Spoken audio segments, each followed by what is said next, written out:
I am back with the Time Warp Trio. I'm outside. There's a motorcycle driving by. I can just hear. So we'll wait a second. All right. I think it's almost gone by. So the boys, we just learned, have made a plan to go get the book. They think it might be in the captain's quarters. As soon as they get out of where they were being kept in the bottom of the ship, I don't know if you can hear the motorcycle, but it just went by now. As soon as they went out of their holding from the ship, an explosion happened from a cannonball that hit their ship. We're not sure what's happened to Fred. Joe and Sam have said, ow, oh, I'm okay. You guys okay? But Fred hasn't said a word yet, so we're not sure what's happened to him. So let's find out. Chapter 7. Sam stared at Fred's motionless form. Guns and cannons fired. The ship rolled. Fred, I didn't mean it, said Sam. Fred, are you okay? Speak to us. I promise I'll never say anything mean to you ever again. Sam lifted a board off Fred's back. Ow, said Fred. Sam punched him. Ah, we thought you were dead. Fred sat up and rubbed the back of his head. Nah, it takes more than a cannonball to knock off a time-traveling magician. Up where the hatch used to be, now there was a jagged hole. We could see smoke, sails, and sky. So we know Fred's okay. Let's get out of here and go find the book, I said. Sam looked up and gave his glasses a push up his nose. On second thought, maybe we should just wait it out down here. Fred and I pushed him up the stairs. The hold was noisy, but up on deck was like a scene from a bad movie. The smoke and smell of gunpowder was everywhere. The full crew of some 200 pirates swarmed all over the ship. Some were throwing buckets of water to put out the small fires on the deck and in the sails. Others rolled the cannons back to load them. Still, others were up in the rigging, cutting free damaged lines and sails. Guys with muskets lined the rail on one side and kept up a steady stream of fire at the British ship blasting through the sea alongside.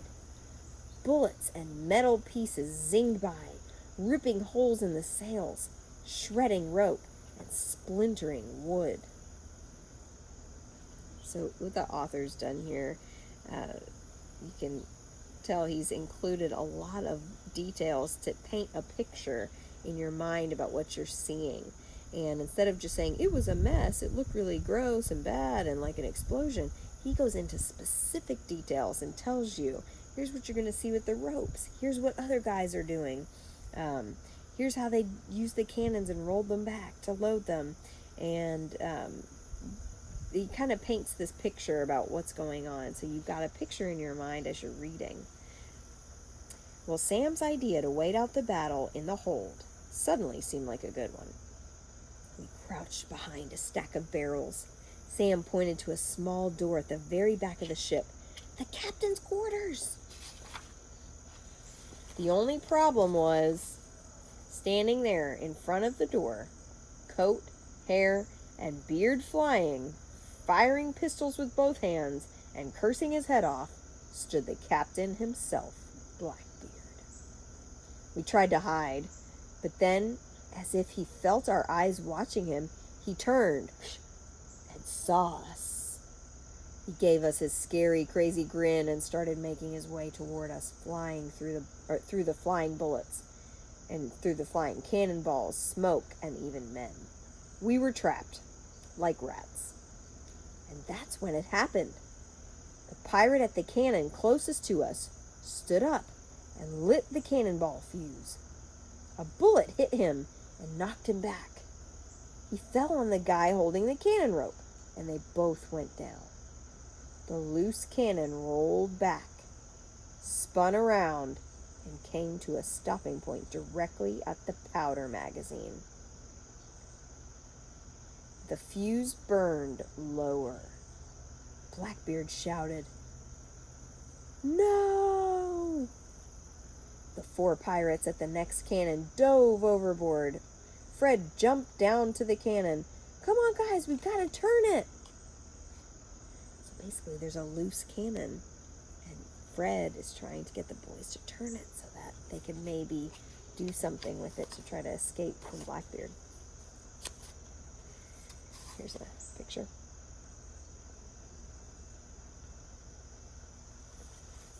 Sam and I ran over and pulled the cannon rope. Fred pushed, and with one heave, we twisted the cannon just as it fired. The blast knocked us off our feet and sent the cannon crashing backward. We watched the cannonball fly up and then fall gently down. We heard a crash, wood splintering, and then saw the main mast of the British warship slowly lean and fall like some giant white-leafed tree. The huge ship heeled over and dragged to a stop with half its sails in the water. The pirate crew cheered and yelled as we raced out to the sea. Blackbeard and the guys who had been ready to toss us overboard 10 minutes earlier helped us to our feet. "That was one bold move with a loaded 100-pounder, lads," said Blackbeard. You're welcome to join me, crew, and ask any favor of me you wish." Fred's eyes lit up. I knew exactly what he was thinking. So the boys actually turned the cannon so that it would go towards the other ship.